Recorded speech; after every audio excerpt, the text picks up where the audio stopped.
Hi everybody, welcome to The Graveyard and to the Flicks the Church Forgot. This is the second in a 4-part series which is exploring witchcraft, Christianity and horror. Watch the previous episode for my review of Robert Eggers' movie The Witch, including a little discussion of Christianity and Satanism. Oh yes. And check out the next 2 episodes where I'll be sharing an interview I did with a UK witch and also a magazine article I wrote recently on the subject of witches in the Christian church. But for this episode, let me give you a little rundown of my top 10 favourite witch movies.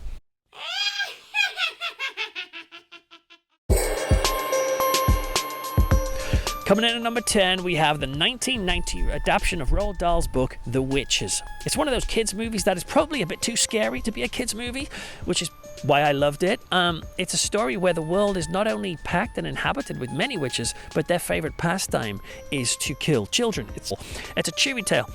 Angelica Houston stars in this, and there's some freaky Jim Henson music, and I seem to recall a kid gets turned into a mouse. It's a great example of Roald Dahl's usual winning cocktail, magical stories with frankly hideous and depressing subtext. HANAN, Witchcraft Through the Ages, was a silent movie from 1922. That's my 9th choice. It's apparently based, at least in part, on the Malleus Maleficarum, also known as the Hammer of Witches. I had that book out from the library last year, and I got a few funny looks in the coffee shop where I was reading it.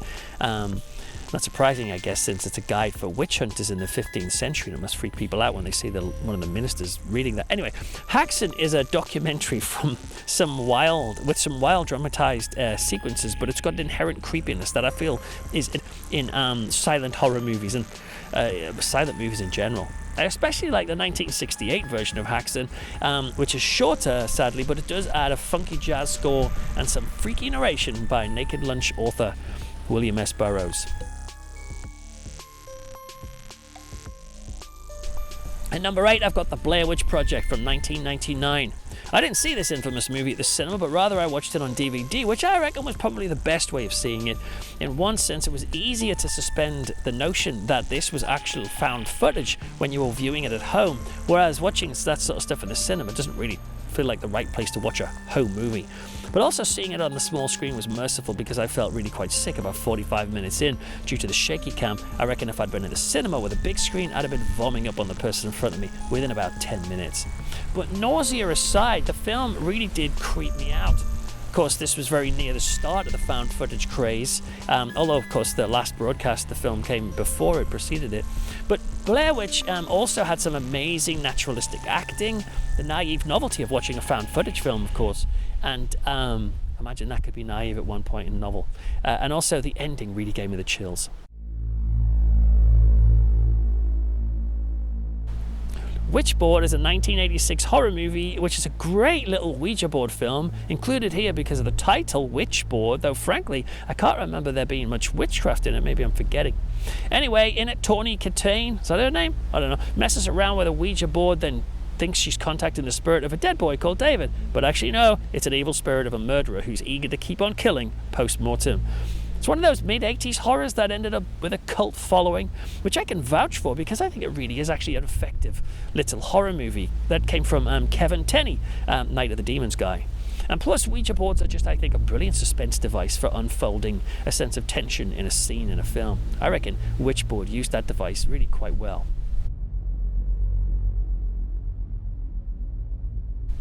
Number 6, I've got Night of the Eagle from 1962.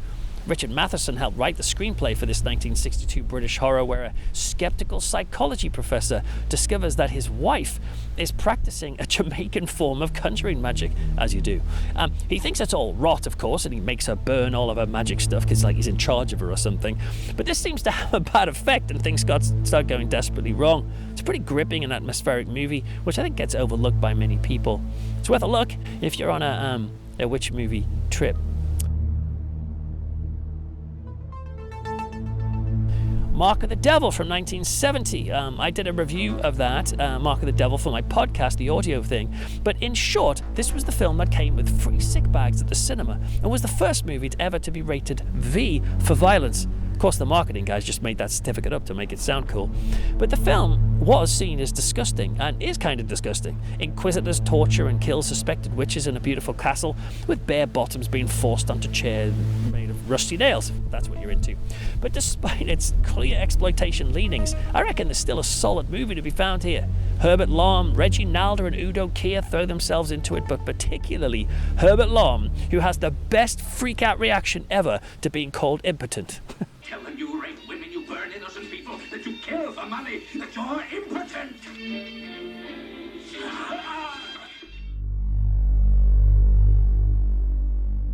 Number 4 is Witchfinder General, also known as the Conqueror Worm from 1968. Vincent Price stars in this very nasty-feeling English horror film from the late Michael Reeves. Price is Matthew Hopkins, rushing around on horseback in the British countryside, accusing and abusing folk who have the faintest whiff of witchcraft about them. And it leads to some really particularly distressing and unpleasant scenes.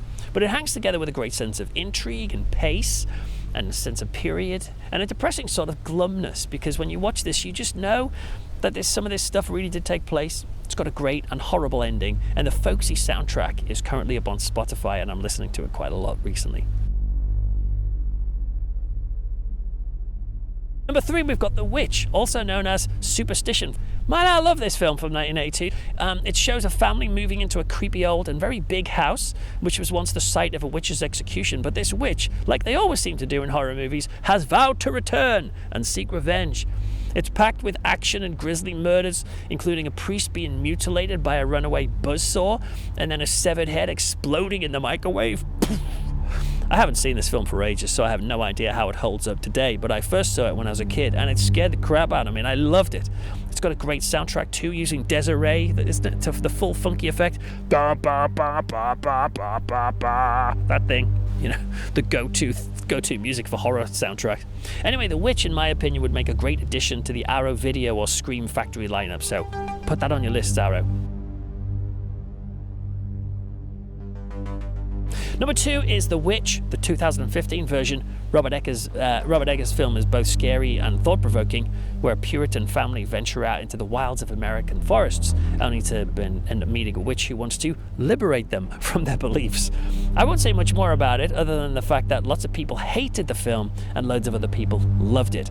If you want to know where I stand, you can check out my in-depth review in the previous episode, but I suppose its presence on this list kind of implies which way I lean.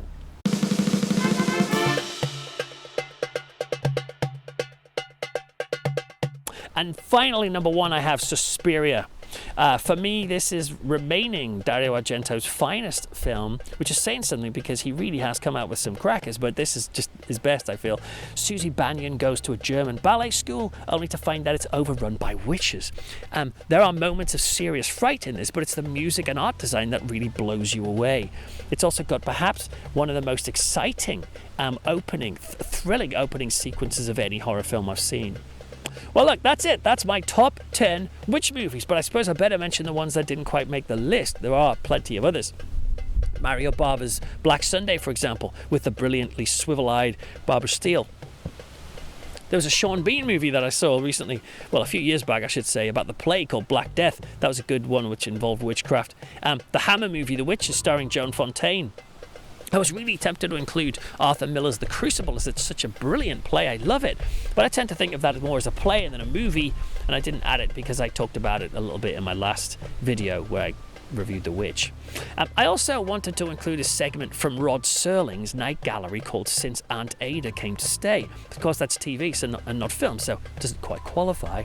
Still, though, it's cool. It's a pretty unnerving segment where James Farentino stars, and he's suspecting this old lady staying in his house might actually be not Aunt Ada after all, but a shape-shifting witch intent on stealing his wife's young body at midnight. Jeanette Nolan plays Aunt Ada as a full-on stereotypical witch with one of those like voices that crackle and croak like something from a fairy tale. It's just really like over the top, and when she lifts her veil up, she shrieks loud and it distorts on the soundtrack, and suddenly there's like 3 of her standing there. It's all really unsubtle, but for a kid watching it, it was terrifying. I saw it as an adult, and I was still pretty creeped out.